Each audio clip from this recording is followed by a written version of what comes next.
अस्सलामुअलैकुम वरहमतुल्लाहि वबरकातुहू। हकीम मोहम्मद सजाद अनवर साबरी अपने चैनल तिब के करिश्मे के हवाले से आज आपको एक बहुत लजीज चूरन का नुस्खा दे रहा हूँ।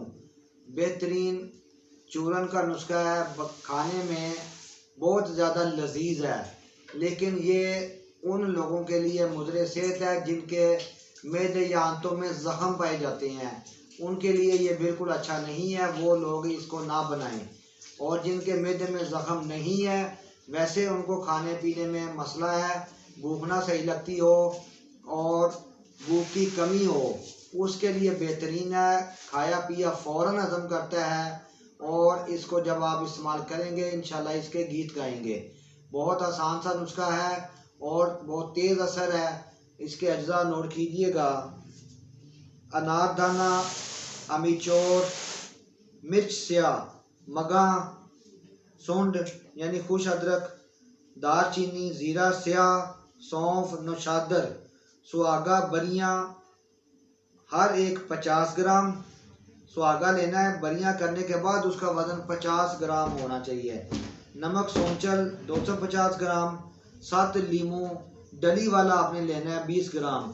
इन तमाम का मिलाकर सफ़ूफ बना लें। खुराक एक माशा।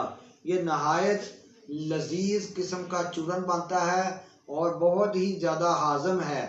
यानी खाने के अगर आधे घंटे के बाद आप खाएंगे तो आपको घंटे डेढ़ घंटे बाद दोबारा भूख लग जाएगी। ये इस कदर तेज़ और हाज़म है और नहायत ही खुश जायका है। और जब भी आप बनाएंगे इंशाअल्लाह ताला याद करेंगे।